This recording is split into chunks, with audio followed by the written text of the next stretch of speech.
Bonjour à tous et bienvenue sur Parier numérique. Aujourd'hui, nous continuons cette série de podcasts qu'on a commencé à développer au niveau de la chaîne. J'espère que vous avez aimé d'ailleurs ce genre de contenu. Si vous ne les avez pas encore vus, je vous mets une petite fiche juste là au-dessus pour que vous puissiez les découvrir. Aujourd'hui, on continue avec des nouveaux invités, un nouvel invité surtout, une nouvelle invitée, j'ai même envie de dire.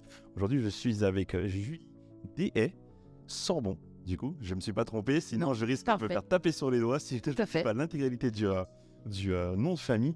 Julie, tu es neuropsychologue, un terme qu'on n'entend pas tous les jours.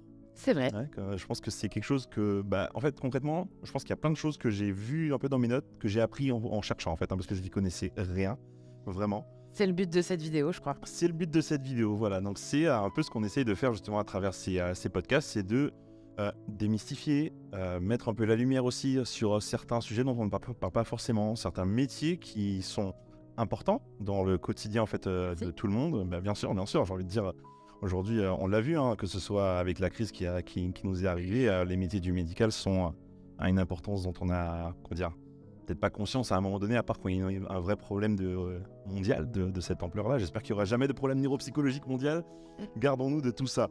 Mais du coup, je propose en fait qu'on parle un peu de ce fameux métier que tu as choisi de faire. Je sais pas comment tu t'es dit, comment ça s'est passé d'ailleurs? Comment tu t'es dit, vas-y go, je veux être neuropsychologue? Alors déjà bonjour, et puis merci pour l'invitation. Bonjour. On est fini, il parle trop. Alors comment j'ai choisi? Alors c'est venu assez naturellement quand j'étais au lycée. J'avais décidé que je serais psychologue. À quel âge du coup alors? Lycée 18 ans. Ok. 17-18 ans. Et j'avais décidé que ce serait en psychologie que j'irais. Donc j'ai fait mes 3 ans de psycho et puis après, d'aventure en aventure, ça s'est fini en neuropsycho, mais on pourra en reparler. Mon parcours est un peu atypique, donc voilà. Attends, on va y venir je pense un peu plus en détail, mais du coup je préfère qu'on commence en fait pour parler de ce que c'est concrètement. Qu'est-ce que c'est que la neuropsychologie? Qu'est-ce que c'est que ce mot qui paraît très très compliqué et un peu abyssal, j'ai envie de dire. Tout à fait. Alors moi j'ai l'habitude d'expliquer ce mot à tous les patients que je reçois. Ouais. C'est mon introduction en fait. Qu'est-ce que c'est qu'un neuropsychologue? C'est la première question que je pose en fait. Pour vous, qu'est-ce que ça veut dire? Ouais. Donc je te pose la même question. Si on met neuro et psychologie, du coup ça pourrait vouloir dire quoi? Concrètement, neuro, on va penser au tout ce qui est réseau neuronal, bien sûr, je pense. Ouais. Les neurones par exemple. Et voilà, c'est ça. Tout à fait. Pardon, je dis des choses trop compliquées parfois pour le coup. Mais du coup, après, tu as tout le côté psychologie ou peut-être qu'on a... Bon, est-ce que je pars dans les clichés ou pas? Je sais pas, parce qu'il y a beaucoup de clichés. Les gens vont se dire... C'est de ouais, c'est ça, déstigmatiser, ouais, tout à fait. Quand on va penser psychologie, on va penser les gens qui concrètement ont des problèmes mentaux, qui ont des problèmes, où on va dire, dans le quotidien peut-être, en fait, concrètement. Ouais. Des problèmes comportementaux. Ouais. Des trucs de ce style-là, ou je sais pas, je parle même des TOC, des fois, par exemple, aussi. Ça peut. Voilà. Aussi. Mais du coup, c'est quoi? C'est un mélange de tout ça. Psychologie sur neurones, ça pourrait vouloir dire quoi? Que ça vient du cerveau, concrètement. Donc voilà, en gros, moi, ce que j'explique, c'est que nous, on est là pour essayer de comprendre le fonctionnement cérébral, c'est un grand mot, mais plutôt ce qu'on appelle le fonctionnement cognitif. D'accord. Cognitif, qu'est-ce que ça veut dire? Parce que ça, souvent aussi, en général... Ça remonte à beaucoup trop loin pour que je m'en rappelle, en tout cas. C'est pas quelque chose qu'on apprend même dans la scolarité classique, en fait. Ouais. Jusqu'au lycée, on n'entend pas parler de ça. Exactement. Donc du coup, les fonctions cognitives, ça rassemble tout ce qui est fonction attentionnelle, la concentration, un peu tout ce qui est les mémoires. On a souvent tendance à dire qu'il n'y a qu'une seule mémoire, mais en fait, il y en a plein. Donc tout ce qui est, on appelle ça les fonctions mnésiques, d'où amnésie. Ok. Et puis, on a tout ce qui est un petit peu de langage aussi, et ce qu'on appelle aussi les fonctions exécutives. Donc ça, j'ai plaisir à dire que c'est tout ce qu'on exécute au quotidien pour s'adapter à son environnement. Donc on va passer par tout ce qui est gestion des émotions, contrôle de soi, organisation, planification, flexibilité, en fait, etc. C'est compartimenté au final tout ça en fait. Alors là, je le fais comme ça. Ouais, c'est parce que t'as vraiment l'impression qu'en fait, on prend notre cerveau et on le compartimente par petits côtés. Voilà. Alors, ça, c'est la mémoire, ça c'est. Effectivement. Donc il y a des théories scientifiques qui ont compartimenté pendant beaucoup d'années. Et puis là, on est en train de revenir à plutôt un truc interconnecté en fait, un fonctionnement cérébral qui est plutôt tout fonctionne ensemble. Et du coup, ça paraît plus logique entre guillemets par rapport à tout ce qu'on fait dans notre vie quotidienne en fait. On peut pas dire ah là je fais de l'attention, ah là je fais de la mémoire, ah là, j'organise. Comme tu disais tout à l'heure, tu vois, du coup, c'est un peu un mélange en fait un peu des deux, ou une association des deux qui crée du coup une nouvelle discipline, parce qu'en fait, aujourd'hui, ce que connaissent plus les gens, c'est le mot psychologue en fait, qui est au milieu de tout ça. Du coup, en fait, c'est un prolongement, c'est une complément. Enfin, quelle est la différence concrètement? Alors, il y a une différence déjà en termes d'études. D'accord? En fait, pour revenir à la genèse, en fait, le parcours, c'est je rentre en fac de psycho, je fais mes 3 années de licence, et c'est ce qu'on appelle un tronc commun. C'est-à-dire que toutes les spécialités de la psychologie sont réunies pendant 3 ans dans le même parcours. Ok, c'est comme médecine, quoi, en fait, concrètement. Ouais, bon. Jusqu'au concours. Voilà. Ouais. Et puis, ensuite, en 4e année, là, sur dossier aujourd'hui, à mon époque, c'était pas sur dossier, mais sur dossier aujourd'hui, on choisit une spécialisation. Et en fait, ce qu'il faut savoir, c'est qu'en psychologie, il n'y a pas qu'un seul domaine. Il y en a 5. Ok. Ah ouais. Il y a la psychologie sociale, qui regroupe souvent, on parle de psychologie du travail. Il y a la psychologie clinique, c'est celle qu'on connaît de manière générale, donc tout ce qui est thérapeutique, etc. On pourra y revenir. Ouais. Il y a la psychologie développementale, donc là, on étudie en fait le développement de l'être humain, de 0 à 99 ans. De bébé. Donc tous ces stades de développement pendant toute sa vie. Et il y a la psychologie cognitive. Et donc c'est dans cette spécialité-là que moi j'ai choisi d'aller au moment où je suis rentrée en 4e année. Voilà. La spécialité au final qui est associée à un mot qui est le plus compliqué parmi toutes ces... C'est psychologie cognitive en fait. Donc mais voilà, on a... Si je te donne l'intitulé de mon diplôme, ça fait 3 pages. D'ailleurs, en parlant d'intitulé, tu me dis tout à l'heure en off, juste avant que ça commence, que le terme neuropsychologue n'est pas le bon. En fait, c'est pas qu'il n'est pas le bon, c'est que c'est nous les... C'est raccourci. C'est pour que ce soit moins long, parce que normalement, on est psychologue spécialisé en neuropsychologie. Okay. Donc si je me présente et je dis « Salut, je suis psychologue spécialisé en neuropsychologie », c'est un peu long. Non, ça fait un peu... Donc neuropsy, ça marche bien. Voilà, neuropsy, ça marche bien. Et ça fonctionne bien. Et puis ça parle aussi. Ce sont 2 termes particuliers qui se fusionnent en fait, concrètement le côté neurone en fait et le côté psychologie, mais au final ce que l'on entend le plus souvent en fait, c'est le côté psychologue en fait. Je pense que c'est qui est un peu résonnant en fait au milieu de ce terme, mais il y a quand même une différence de ce que je comprends. Il y a quand même une différence entre les 2 métiers, psychologue et neuropsychologue. Tout à fait, et c'est souvent la question qu'on me pose en fait. Mais c'est quoi la différence? Oui. Donc du coup, si je dois caricaturer vraiment, donc désolé d'avance, je caricature, mais c'est pour simplifier. Le psychologue, lui, il va recevoir toutes les personnes qui vont avoir des difficultés ponctuelles sur le plan de l'humeur. Plutôt triste, plutôt déprimé, ou alors suite à un décès, par exemple. J'ai du mal à gérer ce décès et j'ai besoin de verbaliser auprès d'un professionnel. Voilà, tout ce qui est émotionnel. Ça peut être tout ce qui est conflits familiaux, de couple. Voilà, et après, il y a des thérapies plus longues sur des problématiques plus ancrées, avec des outils différents. Donc ça, c'est vraiment ce que va faire un psychologue. Et nous, neuropsychologues, en fait, on est complémentaires. C'est-à-dire que si, dans la vie quotidienne, on a des répercussions fonctionnelles, donc je suis perturbée, par exemple, j'oublie tout le temps où j'ai mis mes clés, je perds mes affaires, j'arrive plus à me souvenir des rendez-vous. Conséquence, en fait, s'il y a conséquence de ce côté affectif, ça peut. Ok. Ça peut être. Et donc, notre travail, c'est une très bonne question parce que du coup, notre travail, c'est de déterminer est-ce que c'est plutôt à cause de l'humeur ou bien est-ce que c'est plutôt un trouble, une pathologie, une difficulté, un accident, bref. On le verra plus tard, mais voilà, qu'est-ce qui peut causer des troubles fonctionnels et donc sur le plan de la mémoire, de l'attention, etc. Et donc, c'est là où nous, on va intervenir. Ok, d'accord. Et du coup, tu as énuméré quelques-unes de ces possibles pathologies. Et quelles sont les pathologies que vous allez traiter? Peut-être, on va pas partir dans l'extrême, mais les plus communes peut-être, ou en tout cas celles qu'on identifie le plus. Alors, du coup, en réfléchissant à cette question, je me suis dit, voilà, ce qui est important de savoir, c'est qu'un neuropsychologue, il peut recevoir des enfants à partir de 3 ans. Ah oui, quand même aussi. Et on peut recevoir des personnes âgées jusqu'à 90, 100 ans si besoin. D'accord, donc on a une palette de choses à savoir et à traiter qui est énorme. C'est pour ça qu'en général, les professionnels préfèrent se spécialiser dans un public. Alors moi, c'est pas mon cas, mais en tout cas, il y en a qui préfèrent plutôt travailler chez l'enfant parce qu'il y a vraiment énormément de choses à savoir. d'autres chez l'adulte, d'autres chez la personne âgée. Et du coup, ils sont plutôt vraiment experts dans cette population. Tu parlais du fait que en gros, vous êtes capable en fait de travailler avec des enfants très jeunes. C'est-à-dire qu'en fait, il y a des choses qui se déclenchent, qui se créent même déjà jeunes, en fait, Ouais. de ce style-là. C'est fou. Ça part de la naissance, en fait. Ouais. Même de la grossesse. Qu'est-ce qui se passe pendant la grossesse qui pourrait avoir des répercussions sur le développement de l'enfant? Ah oui, d'accord, ok. Waouh. Alors, C'est pour ça, et maintenant, on n'imagine pas tout ça, et c'est pour ça que, en fait, notre travail, c'est quelque chose de très très long et très fastidieux, parce qu'on doit remonter jusqu'à la grossesse, en fait. Et aussi bien chez l'adulte que chez l'enfant. ok. Parce que s'il y a eu des troubles qui sont apparus, ou des difficultés qui sont apparues pendant la grossesse ou pendant l'accouchement, forcément, si ton cerveau a manqué d'oxygène au moment où tu es sorti du ventre de ta maman, Toi, ça fait combien de temps que tu es en Guyane? ça fait 10 ans. 10 ans que tu exerces en Guyane, c'est ça? Tu as exercé avant ailleurs? Non, Non. pas du tout. Ok. Donc, tu as fait tes études, tu es revenu. Je suis arrivée en Guyane parce que mon premier emploi, mon premier poste proposé, c'était en Guyane. D'accord. Et du coup, pourquoi je te pose cette question? Ça doit pas être simple. Parce que tu dois. Bon, je suis guyanais, les gars. Hein, je sais ce que vous allez dire, mais ça fait rien. Non, c'est important d'en parler. Ouais.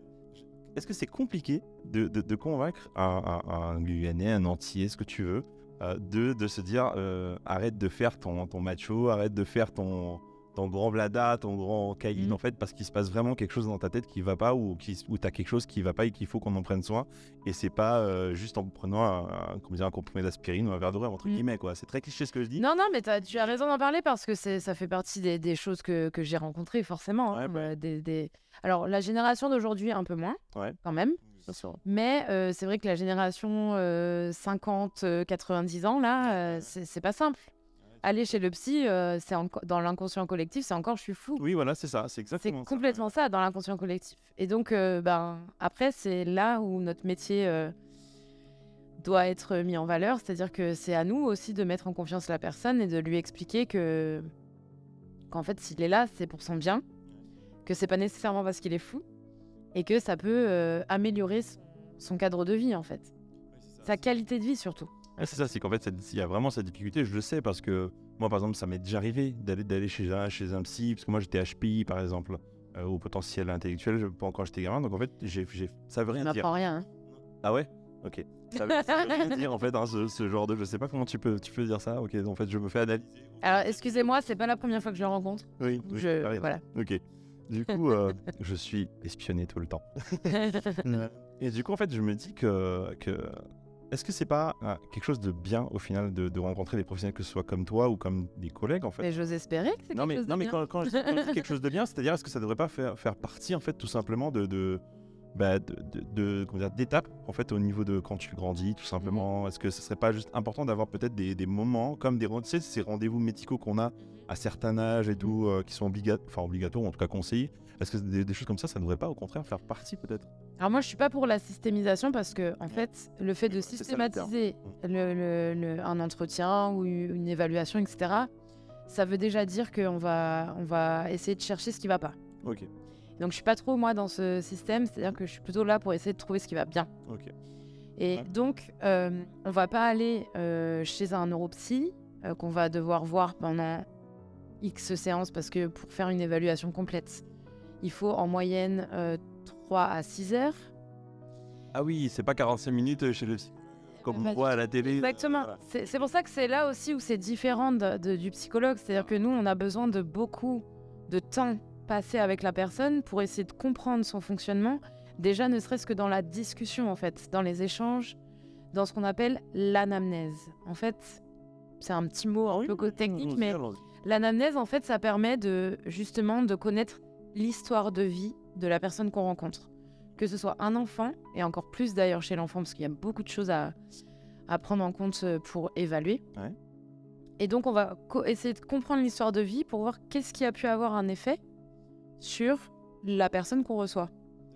Et donc, ça peut être des événements traumatiques, ça peut être des chocs émotionnels, ça peut être des soucis au niveau de l'éducation, ça peut être des accidents qu'on a pris comme quelque chose de... Voilà, c'est ce que j'allais dire, c'est que souvent, c'est des choses qui nous paraissent anodines en fait au final. Tout à fait. Au final, ça a des gros impacts plus tard, 10 ans après ou 2 ans après, quoi. Tout à fait. Ok, c'est justement en fait pourquoi est-ce que je parle de ça, c'est parce que Votre rôle concrètement, en fait, hein, c'est, comme tu dis, et que tu as si bien dit d'ailleurs, vous êtes là pour détecter ce qui va bien, en fait. Hein, et c'est marrant et en même temps rassurant d'avoir ça. Parce qu'en fait, souvent, tu sais, quand on va chez le médecin, c'est pour détecter ce qui va pas. Ouais. Parce que on n'est pas plus dans le côté négatif. Mais en fait, c'est aussi ce qu'on nous apprend à l'école, en fait. À la fac, on nous conditionne à chercher ce qui va pas.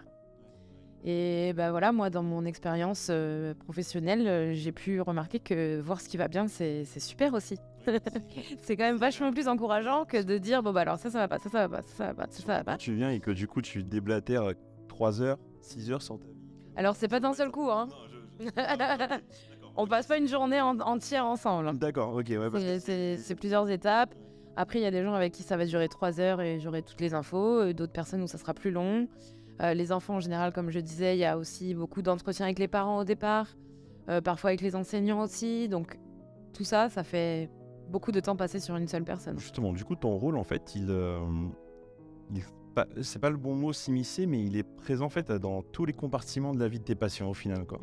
Ça doit pas être simple, en vrai. Non, Ouais. c'est pas simple. Comment tu vis parce que bon, il y a des Sorbon, le médecin. Eh ben non, surtout pas. Surtout pas. Ok. Mais non. Je rappelle que c'est une fac de psychologie et pas de médecine. C'est vrai. Et donc, on devient docteur en tant que neuropsy seulement si on a fait un doctorat, donc à partir de plus 6, 7, 8, quand on a fait une thèse, en fait. D'accord. Du coup, si je m'adresse à toi... C'est madame. Madame, ok. Ouais. Madame Julie, ça se finit souvent comme ça. Julie, C'est un peu Madame Irma, mais non. Madame Julie, ça va. Alors, du coup, si on compartimente tout ça, qu'on met de côté, qu'on met d'un côté Julie, la personne, en fait, hors son métier, et Julie, la psychologue, j'imagine que la neuropsychologue, ça doit pas être simple, en fait, de y conjuguer tout ça et en même temps de séparer. Je crois que c'est pas possible. Ah ouais? Ouais, je pense qu'on fait ce métier parce qu'on l'aime et qu'on est profondément attaché à l'être humain. Et moi, je l'ai choisi parce que j'aime aider les autres. Et c'est pour ça que j'ai cherché dans ma vie professionnelle à me former sur des choses qui me donnent l'impression de vraiment les aider. Ce qui n'était pas toujours le cas au début de ma carrière, je dirais. Pourquoi ? Parce que j'avais pas l'impression d'aider les gens. Je faisais des évaluations. Et puis après, j'avais rien à leur proposer, en fait, parce que j'avais fait une liste de choses qui n'allaient pas. Et puis, j'ai beaucoup travaillé avec les personnes âgées, en fait. Donc, du coup, je faisais la liste de ce qui n'allait pas. Mais je n'étais pas capable de leur dire, en fait, vous avez de l'espoir, parce que quand même, le bout du tunnel n'est peut-être pas si loin. C'est ça. Et donc, voilà, grâce à des formations, etc., je vois les choses complètement différemment. Et aujourd'hui, je retrouve un peu l'essence de mon métier et de ce pourquoi je l'ai choisi, en fait. Okay. Surtout ça. Je vais pas rentrer dans les détails, on pourra refaire un autre podcast. Non, bien sûr, ouais, parce que je pense que ce sera vraiment intéressant. Et je pense que c'est aussi des choses qu'il faut prendre le temps de raconter aussi. Ouais. Je pense que c'est... Tout à fait. Il y a des expériences qui marquent et qui font de toi qui tu es aujourd'hui, tout ça. Tout à fait. Du coup, pareil. Tu as un rôle, tu es présente en fait dans différents compartiments, en fait, de la vie en fait de tes patients, mais il y a quand même un travail qui est fait. Il y a un travail que tu dois faire en fait avec eux. J'allais dire sur eux, non, avec eux. Je avec pense eux, que ouais. C'est plutôt le bon terme en fait. En vrai. J'imagine qu'il y a des outils, une manière de faire en fait. Comment tu peux me parler un peu de tout ça parce que moi pour le coup. Ouais, mais alors ne t'inquiète pas, tu n'es pas le seul. La plupart des personnes que je reçois arrivent en ne sachant pas ce qui va leur arriver. Donc c'est aussi pour ça le but de ce podcast. Je me poserais clairement cette question si j'étais dans ton cabinet en train de t'attendre. Ouais, c'est ça. Donc du coup l'idée c'est que déjà on vient parce qu'on a une plainte. D'accord, il y a des choses où on se sent pas bien, soit une plainte de mémoire, soit on a du mal à se concentrer, soit on a des difficultés aussi dans les interactions avec les autres, soit on est extrêmement épuisé. Enfin voilà, il y a plein de raisons pour lesquelles on vient me voir. Et donc la première chose que j'essaye de comprendre, c'est qu'est-ce qui va pas, qu'est-ce qui vous gêne, qu'est-ce qui est gênant dans votre vie quotidienne pour que vous soyez arrivé jusqu'à moi en fait. Okay. D'accord ? Ça c'est la première question. Donc de bien se demander, ok, si je vais la voir, c'est parce que je sens des différences entre avant, un événement particulier ou autre, et maintenant. Mais tu vois ? Tu dis une plainte, c'est-à-dire qu'en fait, c'est... Parce que bon, il y a certains professionnels de santé, de manière générale, on est d'accord, tu t'inclus là-dedans aussi. Ouais, on va dire ça. Donc, en tout cas, il y a certains professionnels qui, que ce soit des psychologues, des neuropsychologues, je pense aussi dans le côté médical, les ostéopathes, les kinés, qu'on ne peut pas, en fait, qu'on ne va pas voir comme ça. on va voir peut-être notre médecin d'abord. Il y a un cheminement du coup, pour en arriver à être en consultation chez un neuropsychologue? Alors, pas nécessairement. D'accord. Ça peut. Tu peux passer par ton médecin et lui parler de ça. Il te dit, bon, bah, va voir un neuropsy. Ouais. C'est rare. Ouais. Parce que même les médecins, malheureusement, sont pas toujours sensibilisés à notre métier. Mais donc, ça peut passer par un médecin, mais ça peut surtout passer de manière directe. C'est-à-dire, toi, tu dis, tiens, on m'a conseillé d'aller voir un neuropsy parce que j'ai évoqué tel problème. Donc, je prends rendez-vous et tu te retrouves devant moi, en fait. Ok, d'accord. Ouais. Et donc là, du coup, ce que je te disais tout à l'heure, c'est que je vais faire une anamnèse. Donc, on va discuter longtemps. Moi, je suis une grande pipelette. Ouais. Du coup, j'aime savoir plein de choses et je rebondis aussi. Je suis vraiment dans l'échange avec la personne qui vient me voir. Je suis pas du tout dans le cliché, il est assis sur le canapé, je l'écoute et je fais... Et tu ranges pas les personnes dans un cadre et tu lances. Non, je sais pas faire ça en fait. Donc, ce qui fait que ça fait des entretiens en général d'1 heure, 1 heure et demie, en 2 fois, Déborde généralement. clairement. Ouais. Et donc, ça peut faire des entretiens, ce qu'on appelle des entretiens anamnestiques de quasiment presque 3 heures parfois. Waouh. Parce que, ce que je te disais, hein, pour l'enfant, ça va être tout ce qui est grossesse, accouchement, les premiers mois de la vie, le développement avant de rentrer en crèche, qu'est-ce qui s'est passé à la crèche, pendant l'école primaire, est-ce que les apprentissages se sont bien passés, est-ce que la lecture a été difficile, enfin bref. Vraiment, l'anamnèse, c'est quelque chose de très, très, très important. Si vous allez voir un neuropsychologue, si tu vas voir un neuropsy, J'en suis. En fait, je ne sais pas, mais je suis en consultation déjà là. et qui te fait une anamnèse qui dure 15 minutes, C'est que ça va pas. il lui manque plein d'informations, c'est pas possible. Ok. Ou alors, il t'a donné un questionnaire avant, il t'a répondu à plein de trucs, et dans ce cas-là, il a trouvé un moyen, mais franchement, 15 minutes, pour moi, Ok. c'est vraiment C'est compliqué. pas une usine, quoi, concrètement. Il est là pour Je sais pas. s'attacher En à tout la cas, moi, pour- c'est ma pratique. Maintenant, peut-être que d'autres professionnels neuropsy ne travaillent pas comme ça, mais moi, c'est comme ça que je travaille. Donc ensuite, là, on va dire que pendant l'anamnèse, je me rends compte qu'effectivement, il y a peut-être des choses qu'il faudrait creuser pour comprendre comment ça fonctionne, en fait. Parce que le but d'aller voir un neuropsy, c'est de comprendre, comme je te disais au départ, comprendre le fonctionnement cérébral et donc cognitif. Ok. Et donc là, on va se servir, comme tu me demandais, de certains outils. Ouais. Alors, il y en a plein. La patte Divers et variés. je sais pas. Il n'y a pas de scalpel. Il n'y a pas de scalpel. Je dis toujours aux gens, je ne vais pas vous ouvrir le crâne et de toute façon, il n'y a pas de contact physique. Ok, tant mieux. Donc ça, c'est clair et net, il n'y a pas de contact physique. Et donc, il y a plusieurs outils. La première, vraiment, la toute première, c'est l'observation clinique. Donc ça, c'est notre expertise. C'est observer la personne, comment elle réagit face à nos questions, comment elle se comporte, comment elle se tient, etc. Donc ça, c'est toute Les l'observation. mentalistes, en fait, les neuropsies, en fait, c'est ça la vérité. Non, faut pas penser que dès qu'on vous regarde, on est en train de vous analyser. Bah, c'est ce que je pense pour tous. inconscient. Ouais, On pense tous. Ah, mais tu vas m'analyser alors? Voilà, c'est ça. Tout à l'heure, tu me l'as dit, j'ai tout de suite pensé ça. Mais non, mais pas du tout, parce qu'en fait, on doit se conditionner quand on est dans un entretien clinique, en fait. Ouais. On est conditionné pour réagir de certaines manières. Je vais pas réagir avec toi autour d'un verre pendant un apéro que si tu viens me voir dans mon bureau, en fait. Oui. Pas du tout la même. Ouais, c'est le fait de compartimenter aussi des choses. Ouais, Voilà. exactement. Et donc, du coup, on a donc l'observation clinique, cette anamnèse, donc cet entretien clinique qui est très important. Ouais. On a plein d'échelles comportementales. Alors, du coup, ça va être c'est ce qu'on appelle des échelles, tu sais, type QCM, en fait, où tu dis jamais, souvent, parfois, etc. Enfin, il y en a plein qui existent et qui peuvent évaluer, enfin, nous aider à comprendre beaucoup de choses du quotidien. Ça va être, est-ce que vous avez l'habitude d'oublier vos clés? Alors, souvent, rarement, très souvent, très, très, très souvent, enfin, etc. Ça peut évaluer tout ce qui est sommeil, humeur. Donc, est-ce que tu es plutôt anxieux, plutôt dépressif? Est-ce que tu as une bonne estime de toi, une bonne confiance? Enfin, C'est bref. marrant parce que je dis pas pourquoi je te regarde, mais parce qu'en fait, je suis en train de me demander, en fait, moi, de mon côté, est-ce que j'ai pas ce genre de soucis, tu vois? Parce qu'au final, je suis là, je me dis. Alors, si ça peut te rassurer, Ouais. quand on a fait nos études de psycho avec mes copines, à chaque fois qu'on avait un cours sur les troubles psychologiques, psychanalytiques, etc., on se disait, oh punaise, je suis schizophrène. Oh punaise, je vais finir dépressif. Enfin voilà, on a tous l'impression d'avoir des difficultés, mais en fait, effectivement, on en a tous. Maintenant, la question, c'est de savoir à quel point ça me gêne dans ma vie quotidienne. C'est vraiment ça la clé. C'est-à-dire à quel point je suis freinée dans mon épanouissement personnel pour évoluer. Ok. Ok. Ouais, c'est vraiment, t'as une espèce de palier, quoi, quand même. Et ça, tu vois, et du coup, tu vois, les échelles dont je parlais, ça permet aussi ça, de savoir à quel point les répercussions sont fortes dans la vie quotidienne. Alors, c'est une échelle qui est mesurée par un indicateur chiffré ou... Alors, je finis et je vais t'expliquer comment c'est monté après. Okay. Et donc, ensuite, on a ce qu'on appelle des outils psychométriques.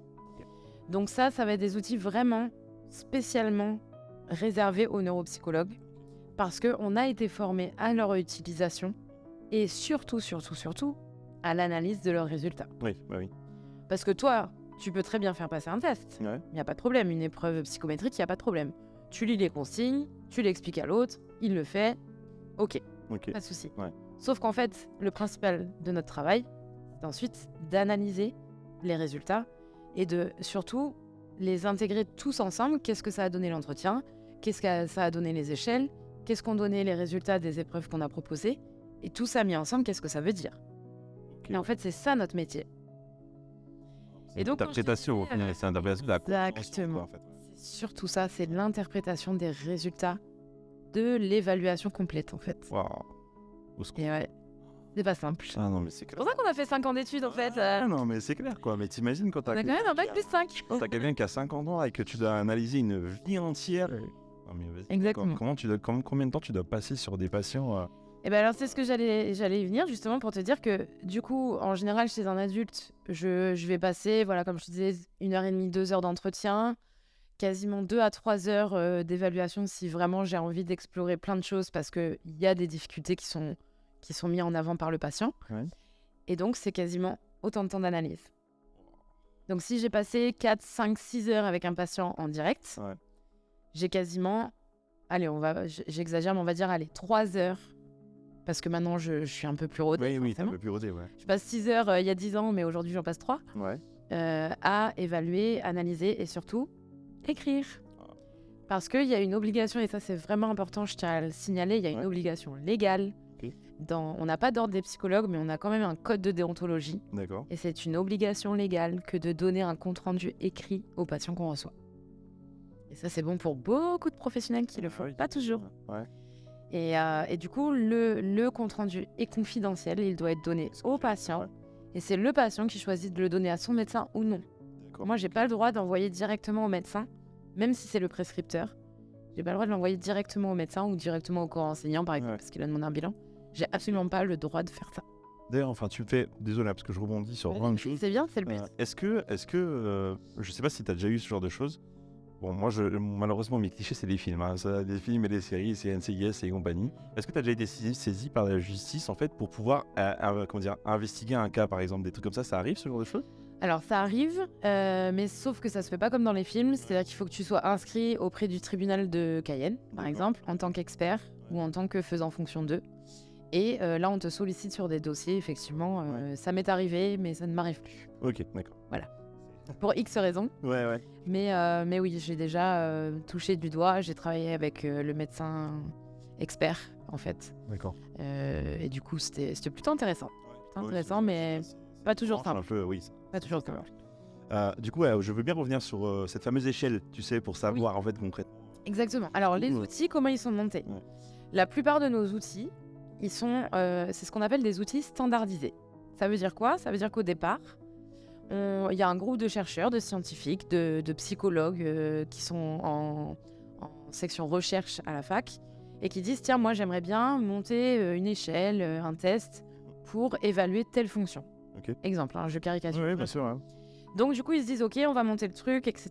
Et donc ils vont le proposer. Alors quand ils montent l'échelle et tout ça, c'est pas au hasard. Hein. Il y a plein de stats à faire, enfin bref, je vais droit au but. Et donc ils vont le proposer à le plus gros échantillon de personnes possible. D'accord. Donc plus il y a d'échantillons, plus l'échantillon est gros, plus les résultats sont plutôt viables. Voilà, très bien. Et donc on le propose à cet échantillon et généralement on fait des sous-catégories. Okay. Alors généralement par âge. Tu vois, chez l'enfant ça va être plutôt par âge. Chez l'adulte ça peut être par âge, par sexe ou par niveau socio-culturel. Donc le niveau d'études, etc. Et parfois, tous ces éléments-là sont réunis. Donc, on peut savoir en fonction de l'âge, du sexe et du niveau socio-culturel où est-ce qu'il se situe. Ouais. Et donc, on fait de chaque échantillon une moyenne. C'est ça qu'il y a des traitements statistiques aussi. Hein. Je t'en ai pas parlé, mais dans l'analyse, il y a un traitement statistique. Oui, obligatoirement. Si à partir du moment où tu l'ouvres en fait, à un public, les stats elles viennent en jeu de toute manière. Ouais. C'est ça. Bon, c'est logique pour toi, mais pas logique pour tout le monde. Donc, c'est bien de le dire. En effet, ouais. Donc, il y a un traitement statistique. On a des cours de statistique à la fac de psycho. Ok. Faut quand même le savoir aussi. Ouais, les maths, c'est pas fini, quoi. Ok. Ouais, à mon grand désespoir, j'ai été obligée, mais voilà, je m'en suis plutôt bien sortie. Et donc, du coup, on fait une moyenne. Et après, le résultat de la personne qui vient nous voir est comparé à la moyenne de son échantillon, qu'on appelle un échantillon appareillé. D'accord. Ok. Donc, en âge, en niveau, etc. etc. Ok. Ouais. Et donc là, on le situe par rapport à cette moyenne. Ouais, bah oui. Et tu vois, c'est assez délicat parce que, Parce que, ouais, en fait, on le compare aux autres. Donc moi, j'aime pas trop me fier. On se fie pas que aux chiffres, en fait. non, je pense que c'est quand même une bonne base au final, en fait, en vrai. Le but, c'est ça, c'est de créer une base à partir de laquelle on peut, Exactement. j'imagine, partir, quoi, non? C'est ça. Ouais. Ça nous donne une base, mais du coup, il faut vraiment s'atteler à faire le lien entre l'entretien clinique et cette analyse statistique des tests qu'on a proposés. Ok. Ça, c'est vraiment important. On part un peu dans la complication, on va revenir. Non, on va revenir à des choses un peu plus simples, hein. Mais c'est quand même intéressant d'en parler. Après, je pense que c'est pas tous les jours qu'il y a des podcasts sur des neuropsychologues Non, c'est vrai. et dont on peut parler en fait concrètement comme ça. Alors, tu as beaucoup parlé de la fac, tu as parlé du lycée, tu as parlé de plein de choses. Concrètement, il faut des compétences pour pouvoir faire ton métier. On le voit, je m'en rends compte de plus en plus. Tu as parlé de maths, même à ton plus gros regret, il y en avait encore. Ouais. Mais du coup... Bah oui, parce que j'ai un bac littéraire, moi, faut quand même le dire. Hein. Ah oui, d'accord, oui, non, rien à voir. D'accord. Donc on enlève le cliché de si j'ai pas de bac S, je peux pas. Je peux pas aller faire le bac S, oui, mais non, je sais plus si ça existe, mais en tout cas, c'est vrai que c'était un cliché Voilà. qui était longtemps présent, même ça. encore dans ma génération, quoi. moi j'ai fait un bac littéraire, je suis arrivée en psycho, il y avait des stats, il y avait de la neurobio, il y avait, enfin voilà. Donc Ouais, on en a un petit peu parlé tout à l'heure, Ouais. justement, de tout ça, hein, au début pas de ta carrière, mais de tes études concrètement. Mhm. C'est quoi bon, comment ça se passe en fait? C'est quoi le tremplin concrètement, le chemin à suivre? Il y en a pas vraiment ou c'est alors à mon époque, il y avait pas tout ce qui est Parcoursup, etc. Donc ce qui est actuellement possible de faire, je sais pas trop. J'imagine qu'on peut candidater, etc. Mais du coup, moi, je suis sortie de la fac, du lycée, pardon. J'avais mon bac L en poche. Ouais. Je tiens à le préciser à 10,03. Petit clin d'œil à ma prof de philo qui avait dit que tous ceux qui avaient 10 au bac ne pourraient pas aller à la fac. Bac plus 6. Voilà. Et donc, du coup, l'idée, c'est d'aller, bah voilà, on s'inscrivait à la fac, et puis on suivait le parcours, et si on réussissait nos partiels chaque semestre, on avançait d'année en année, en fait. Ok, ouais. Donc toi, tu as eu ta licence et ensuite, après, tu es parti sur un master, c'est ça? Ouais, alors j'ai fait une pause de 3 ans, au milieu, Ok. pour passer des concours que j'ai ratés, Oh. d'orthophoniste. Ah oui, d'accord, Ouais. tu t'es dit... Mais en fait, au sortir des 3 ans de licence, c'était un peu très théorique. D'accord. Et moi, j'avais besoin de concret et de savoir pourquoi j'apprenais tout ça. Et donc, j'ai fait une pause, Ouais. qui n'était pas censée être une pause, mais qui était censée me faire devenir orthophoniste. Ouais. Et donc, bon, j'ai raté les concours, etc. Et du coup, je suis retournée à la fac en me disant, bon, bah, t'as une licence de psycho, tant qu'à faire, fais-en quelque chose. Oui, bien sûr. Et donc, je suis retournée à la fac dans l'idée de devenir psychologue du travail. Et puis là, je me suis retrouvée avec mes copines de licence qui, elles, avaient continué leur parcours. Ok. Et moi, j'étais partie depuis 3 ans, donc elles étaient en doctorat, en fait. Ah, ok. Ouais, c'était cool. Des seniors, quoi, en fait. Ouais, Ouais, non. C'était sympa. Ouais. Et qui sont aussi devenus mes profs de travaux pratiques. Ah oui, d'accord. J'étais là. On était assises à la fac il y a 3 ans, et là, maintenant, t'es ma prof. Non, c'est ma prof. Ouais, d'accord. C'était un peu compliqué à gérer, mais c'est pour dire que c'est possible. C'est pour ça que c'est pas mal qu'on en parle là, parce que du coup, j'ai fait ce stop. Je suis arrivée, j'ai rencontré une ex camarade de licence qui m'a dit mais attends, si t'as fait ortho, faut absolument que tu fasses neuropsy en fait, parce que c'est assez ça se rejoint quoi en fait, très complémentaire. Et en fait, j'ai changé d'inscription en 3 jours. Ah oui, d'accord. Je suis arrivée au secrétariat, je dis bon, finalement, je peux faire psychosocial, je vais faire neuropsy. Non, madame, les inscriptions sont finies. Voilà, et ben presque pas, voilà, à 24 heures près, j'ai voilà. Et donc c'est comme ça que je suis rentrée en psychologie cognitive. C'était dur. C'était dur. C'était beaucoup de travail. Moi, je n'avais pas nécessairement des facilités pour apprendre. Ok. Donc, j'ai fait beaucoup de BU, bibliothèque universitaire. Ouais, bien sûr. Je faisais du 8h-20h à 15 jours des partiels, parce que je suis aussi du genre à réviser au dernier moment. Donc, voilà, et c'était dur. C'est dur, mais c'est aussi les 2 années où j'ai eu les meilleures notes. Ok, d'accord. Au final. Et j'ai fini avec une petite mention assez bien, donc j'étais bien contente. Ah oui, partir de 10, je sais pas combien, 0,3. pour finir avec une mention assez. J'avais 16, j'ai eu 16 en Master 2. Eh bah, purée, félicitations. Donc je suis plutôt contente. Et voilà, je voudrais dire aussi, c'est ça qui est important, c'est de se dire que lorsqu'on a envie de réussir quelque chose, en fait, peu importe ses capacités, on peut y arriver. C'est clair. avec de la motivation et beaucoup de patience. Beaucoup de toi à la BU, en effet. Et donc, tu me demandais quelles étaient les qualités. C'est ça. Et la patience en fait Ouais, partie. c'est ce que j'allais dire. Ouais, je crois en fait, c'est même pas tant les qualités, c'est plutôt qu'est-ce qui est nécessaire au niveau enfin, on va dire, on est tous des humains, quoi, concrètement. Mais j'imagine qu'il y a des choses qu'il faut absolument qu'on ait développé un minimum, que ce soit au niveau de notre comportement, notre empathie, peut-être. Enfin, je sais pas. Des choses en fait qu'on doit être capable en fait d'avoir comme, oui, qualité au final. T'as raison. Pour pouvoir exercer ce métier-là. On va dire des prérequis. Ouais, des prérequis, voilà, merci. Des prérequis qu'il faut en fait concrètement déjà avoir, plus ou moins, non ? Parce que j'ai l'impression que, de ce que je t'entends dire, c'est peut-être un métier qu'on découvre, mais c'est aussi quand même, il y a quand même un bout de vocation en fait au milieu de tout ça. C'est quelque chose que tu veux déjà faire, aider les gens. Ouais, bah moi je pense que c'est mon cas. Ouais. Après, il y a peut-être d'autres neuropsys du monde qui sont pas passés par les mêmes sentiments ou ressentis que moi, mais je pense que le prérequis quand même numéro 1, c'est quand même d'avoir des qualités de communication. Oui. Si tu parles pas, c'est Si compliqué. t'arrives pas à t'exprimer, ça risque d'être vraiment très compliqué. Après, je pense que voilà, la patience vraiment en fait partie parce que on peut très bien se retrouver, comme tu me disais tout à l'heure. Qu'est-ce que tu fais quand t'as quelqu'un qui est un peu réfractaire en fait à la psychologie? Comment tu fais? Bah là, il faut faire preuve de patience pour essayer d'expliquer, pour détendre. Moi, je sais que j'ai beaucoup recours à l'humour aussi. Je fais beaucoup d'humour pour essayer de détendre l'atmosphère parce qu'on arrive dans mon bureau, on est quand même un peu stressé. À retenir les deux qualités. Elle a dit que c'était une pipelette et que du coup maintenant c'est une humoriste. En fait, c'est deux qualités essentielles. Ouais. Bah en tout cas, c'est ma façon d'être en tant que professionnelle et dans la vie aussi pour les gens qui me connaissent. Voilà. Je pense que j'ai ces deux traits. Bon, l'humour peut-être pas toujours, mais en tout cas. C'est peut-être, on va dire, des prérequis qui sont souvent un peu innés chez les gens, en fait, ce genre de choses-là. Enfin, soit t'es comme ça, soit tu l'es pas, en fait, en vrai, tu vois. Ouais. Mais après, ça veut pas dire qu'on peut pas devenir psy, en tout cas, de base. Je pense que tes prérequis, t'as dû développer, en fait, Ouais. au final, dans la connaissance qui avance, en fait, concrètement, de ce métier-là. Ouais. Alors, les qualités de communication, ça, je l'avais dit. La patience, il y a l'empathie aussi.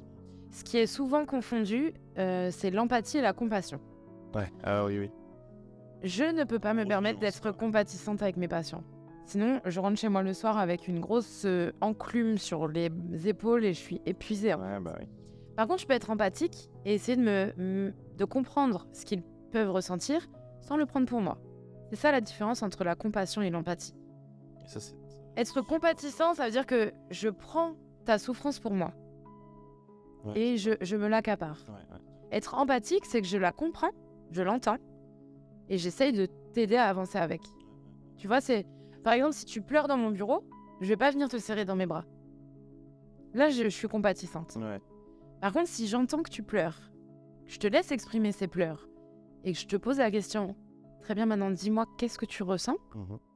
Qu'est-ce qui t'a donné l'envie de pleurer ? Ouais. Explique-moi, là, je suis dans l'empathie. Ok. Ouais. Ah, c'est comme une nuance... C'est particulier. C'est subtil, hein. Et je pense qu'en vérité, ça doit être compliqué. Il doit y avoir tellement de gens qui tombent dans ça, en fait, en vrai, de manière générale, peut-être des psychologues ou pas, j'en sais rien, tu vois, mais même, enfin, je pense même des fois, je prends un métier basique, tu vois, par exemple, un surveillant d'établissement, tu vois, qui a tendance à avoir d'empathie pour les élèves. Il y a des fois à aller plus loin, à avoir de la compassion, et des fois, ça outrepasse. C'est pas simple, hein. Ouais, c'est pas simple pour faire cette barrière, et c'est pareil que moi, ça m'est déjà arrivé d'avoir les larmes aux yeux face à une histoire qu'un patient me racontait. Ouais, bah oui. Je peux pas faire autrement. Non, t'es humain, quoi. T'es humaine, quoi. Donc, vraiment, tu peux pas faire semblant, ça, c'est sûr. Donc, du coup, je dirais aussi la rigueur, quand même. Ouais. Être assez rigoureux, parce que, comme on a pu le comprendre, c'est quand même beaucoup de travail sur une seule personne. Ouais. Et la personne, surtout, attend de toi quelque chose de très sérieux. Ouais, c'est ça. De très important, déjà, ne serait-ce que de faire la démarche, d'aller voir un neuropsy ou un psy tout court, en fait, même. C'est déjà quelque chose qui est très... moi, je dis que c'est très courageux. Ça demande beaucoup de courage. Les gens, souvent, ont beaucoup d'appréhension, mais moi, je trouve que c'est très courageux. Et c'est pas une preuve de faiblesse, c'est au contraire, je dirais, une stratégie pour aller mieux. Et donc, faire preuve de stratégie pour aller mieux, je vois pas ce qu'on peut faire d'autre, en fait. Ouais, c'est ça, c'est tout bénef. Donc, du coup, voilà, arrêtons les stéréotypes sur aller voir un psy, c'est vraiment que je suis vraiment pas bien et que ça va pas et que je suis fou et que... Non, au contraire, en fait, j'ai trouvé un moyen de résoudre mon problème. C'est ça. Et en l'occurrence, c'est un professionnel. toutes ces qualités mises l'une avec l'autre, fait de toi, en fait, concrètement, fait d'un potentiel en fait neuropsychologue, un bon psychologue, enfin un bon neuropsychologue au final. Alors là, je n'ai pas la prétention de dire Ouais. ce qui fait un bon, Ouais. un bon neuropsychologue. Ou en tout cas, ça fait partie en fait de ce qu'il faut un minimum développer, quoi, en fait. Oui, je pense que c'est vraiment ça qu'il faut se dire, que si on ne s'intéresse pas à l'autre, si on n'a pas l'envie de s'intéresser à l'autre, Ouais. c'est pas vraiment le métier qu'il faut choisir. Ok, du coup, il faut que je fasse attention surtout, parce que ça intéresse trop à moi des fois dans la conversation. Alors, du coup, au niveau de tout ça, on a parlé beaucoup de choses, et moi je me suis dit, à un moment donné, dans mes recherches, en fait, vas-y, quelles questions je peux me poser en fait concrètement. Alors, ça peut être des questions bateau. Donc, j'en ai juste 4, hein. Et du coup, je te propose en fait de répondre à ces questions, tout simplement, voire en tout cas d'essayer d'y répondre. Par exemple, la première, ce serait une question bateau, mais qui au final nous concerne bien. C'est en fait, est-ce que ce genre de consultations sont prises en charge, par exemple? Très bonne question. Ouais. Question récurrente. Ouais. Donc non, malheureusement, puisque nous ne sommes pas remboursés par la sécurité sociale, puisque nous ne sommes pas reconnus vraiment d'utilité publique, n'est-ce pas? Après, c'est dans les débats, hein, ces derniers mois, il y a eu on en parle peu, mais les psychologues sont descendus dans la rue quand même pour manifester, parce qu'il y a eu un projet de loi qui consistait à ce que ce soit remboursé par la sécurité sociale, mais ce qui revenait à payer les psychologues vraiment pas à la hauteur de leurs compétences. D'accord, en fait. Et leurs diplômes non plus. C'est qu'au final, il vous crée un barème national au final en faisant ça, quoi. C'est ça. C'était pas vraiment très intéressant pour nous. Ce genre de choses, c'est... Ça revenait à être payé 10 € de l'heure en fait. Ce qui pour quelqu'un qui a un bac plus 6 voire plus, parce qu'il y a des doctorants aussi qui exercent, qui ont un bac plus 8, 10. Je trouve que c'est pas très reconnaissant. D'accord. Et du coup, alors c'est pas remboursé par la Sécu, même les mutuelles? Alors, donc c'est ça que j'allais te dire. Effectivement, si, il y a certaines mutuelles. Alors, il faut toujours se renseigner après auprès de sa propre mutuelle, parce qu'il y a certaines mutuelles qui remboursent un certain nombre de séances de psychologie. D'accord. Donc, pas la peine de préciser quelle spécialité c'est en psychologie. Oui, parce que comme tu fais de la psychologue. Exactement. Avec une spécialité. Exactement. Et c'est quand même le cœur de notre métier, la psychologie. Donc, la neuro, c'est une spécialité en plus, mais enfin différente, mais on est quand même à la base, on est des psys. Alors, on a tendance souvent à voir quand on va, je pense, chez un médecin généraliste, je fais la comparaison parce que c'est la plus simple à comprendre. Un médecin qui est tout seul dans son bureau, qui fait sa vie tout seul. Concrètement, un neuropsychologue, ça bosse en équipe ou pas du tout? Ça peut. Ou pas. Ouais. Donc en fait, il y a plusieurs possibilités. Soit on travaille comme moi actuellement en cabinet libéral, encore que je partage mon cabinet avec une collègue neuropsy, donc on est finalement deux. Soit comme j'ai pu faire par le passé dans un hôpital privé, avec des ergothérapeutes, des psychomotriciens, des orthophonistes, des kinés, des éducateurs spécialisés, des médecins, des infirmières, etc. Donc du coup, on a des réunions pluridisciplinaires dans lesquelles on parle du patient concerné par le patient du jour, entre guillemets, où on parle de chacun à notre niveau, qu'est-ce qu'on a pu faire pour lui et qu'est-ce qu'on va faire pour continuer à l'accompagner et à le prendre en charge. Oui, parce qu'au final, vous avez une limite qui est en fait celle de la compréhension de ce qui vous est dit en fait au moment du rendez-vous, en fait, concrètement. Parce qu'il y a certains éducs, par exemple les éducs-spé, qui sont plus sur le quotidien en fait concret, des fois de certaines personnes, des jeunes ou des moins jeunes. Hein. Donc, je pense que... C'est bien pour ça qu'on est tous complémentaires et que c'est hyper riche. Je pense que je conseillerais à tous les jeunes diplômés de travailler d'abord en équipe. Parce que c'est très très riche. Moi, j'ai appris énormément de choses en travaillant avec toutes ces personnes. Et du coup, ça permet... Alors, on a chacun nos spécialités, mais on est hyper complémentaires, en fait. Parce que tous les éléments que chacun va apporter, ça va permettre un suivi adapté, en fait. Alors, revenons un peu à notre cher territoire, la Guyane. Quels sont les... Alors, est-ce que c'est le bon mot pathologie? Je ne sais pas. Mais quels sont les cas que tu as eu le plus, en fait, en Guyane, concrètement? Alors moi, pour donner le contexte, j'ai donc travaillé dans un hôpital privé qui a différents services. Et donc j'ai vu des pathologies diverses et variées, des âges divers et variés. Je dirais que quand même, ce qui revient en premier, en tout cas chez l'adulte, parce que j'ai pas bossé en structure chez l'enfant, j'ai bossé chez l'adulte et la personne âgée. Ce qui revient en premier, c'est l'AVC. Accident vasculaire cérébral. Ça, c'est vraiment le premier truc. Après, il y a les traumatismes crâniens liés à un accident de la vie, accident de voiture, etc. Et après, les pathologies du vieillissement que je vais pas citer aujourd'hui. Oui, bien sûr. Voilà. Parce qu'en fait, tu dis AVC, mais souvent on pense à AVC à cause de maladies du cœur, mais en fait, c'est parce qu'il y a d'autres choses qui peuvent influer et t'amener à ça. Beaucoup de facteurs. Si je peux faire le petit côté préventif Bien sûr, bien de sûr. cette vidéo, les facteurs de risque chez une personne comme toi, comme moi, comme n'importe qui. Alors déjà, ce qu'il faut savoir, c'est qu'il n'y a pas d'âge pour un AVC. C'est genre, je suis trop jeune pour faire un AVC, c'est faux. On peut le faire à n'importe quel âge. Moi, j'ai ma meilleure amie qui en a fait un à 27 ans, par exemple. Ah oui. Donc c'était pas tout à fait un AVC, c'était un AIT. AIT, c'est accident ischémique transitoire. Ok. C'est juste un petit... Une sorte de Cri d'alerte. signal un peu. Non, c'est comme, en fait, on a une perte de ses fonctions pendant un petit moment. Ok. Ça dépend quelles fonctions, c'est pas toujours les mêmes, etc. Mais du coup, transitoire parce qu'en fait, il n'y a pas nécessairement toujours de séquelles graves, entre guillemets. Non, mais c'est quand même un signe d'alerte. Hein. Ouais, Si on fait ça, il faut se dire, bon, on va peut-être faire un petit check-up. Ouais, hein. bien sûr. Mais du coup, Donc- le côté émotionnel influe aussi. Oui, j'allais te dire ça, le stress. Tout ce qui est environnement de travail un peu, comment dire, voilà, speed, enfin le stress au travail ou le stress à la maison, quoi, on va dire ça comme ça.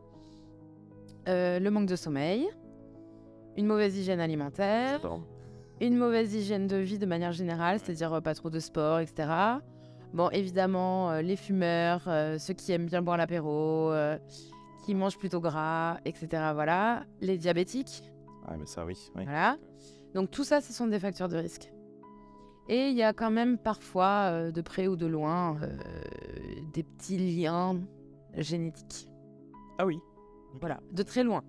Ok. Je m'avance pas Ouais. trop parce que sinon les médecins vont me tomber dessus. On va pas rentrer dans ça. Hein. Mais voilà, je dis juste que attention, s'il y a un terrain vasculaire, ce qu'on appelle un terrain vasculaire, c'est de l'hypertension, de l'hypotension, enfin vrai, voilà, des trucs Ouais, faut dans ce faire domaine-là. attention, quoi. Un gros panneau attention, Voilà, quoi. exactement. Alors du coup, il y a quand même une question que je me pose, et je crois que c'est une des premières questions que je me suis posée de base. Ouais. C'est Et tu finis par celle-là. ouais, je vais finir par celle-là parce que j'espère en tout cas que tu as une réponse qui va me hyper. Non, je rigole, mais Mais la pression là. non, du tout, mais en fait, je vois en fait la complexité en fait parce qu'on en a vu hein, de ce que tu as dit et tout. Tu vois, je comprends, c'est plus du sous-entendement. Là, je comprends en fait, tu vois, je me rends compte en fait de tout ça et je me dis que forcément, tu as dû avoir un cas qui a dû te marquer, non? Oui. Alors, je sais pas si tu Oui, peux en parler. tu vois, je suis déjà rien d'y penser parce que oui, j'en ai eu des cas qui m'ont marqué, des cas qui m'ont sensibilisé. Après, c'est vrai qu'avec l'expérience, on arrive à se détacher un peu, mais ouais, l'un des premiers cas dont je peux témoigner parce qu'il est dans mon cœur en fait, c'est l'un des premiers patients que j'ai suivi après avoir fait une évaluation en fait.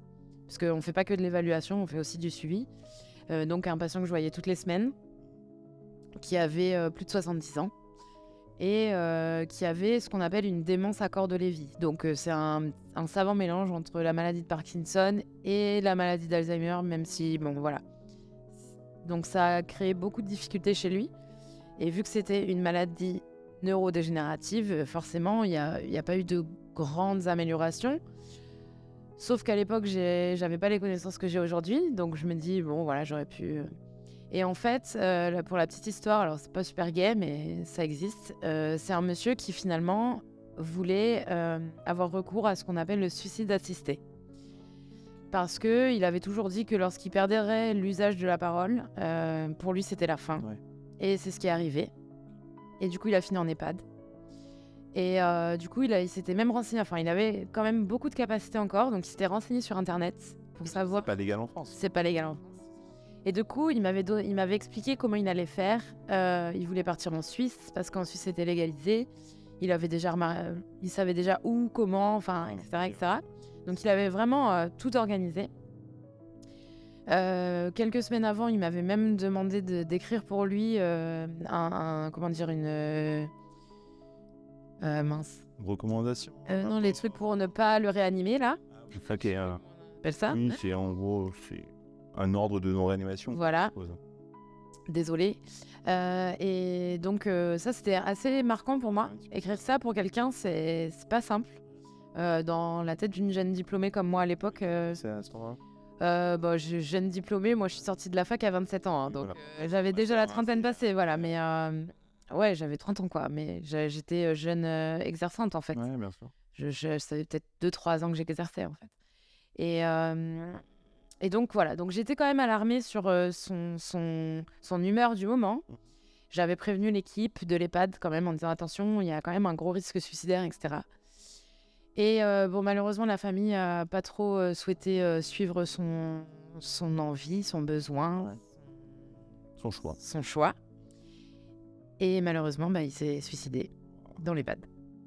D'une manière que je ne vais pas raconter, mais voilà, c'était pas des meilleures manières. Et donc, voilà, c'est marquant pour moi parce que, en tant que professionnelle, j'aurais vraiment voulu pouvoir l'accompagner dans son choix final, entre guillemets. Ouais, d'accord. Parce que j'estime que tout être humain a le droit de choisir la manière dont il a envie de vivre sa fin de vie. Donc aujourd'hui, avec les connaissances que j'ai, j'aurais, je pense, agi différemment avec lui pour lui redonner l'envie d'exister, en fait.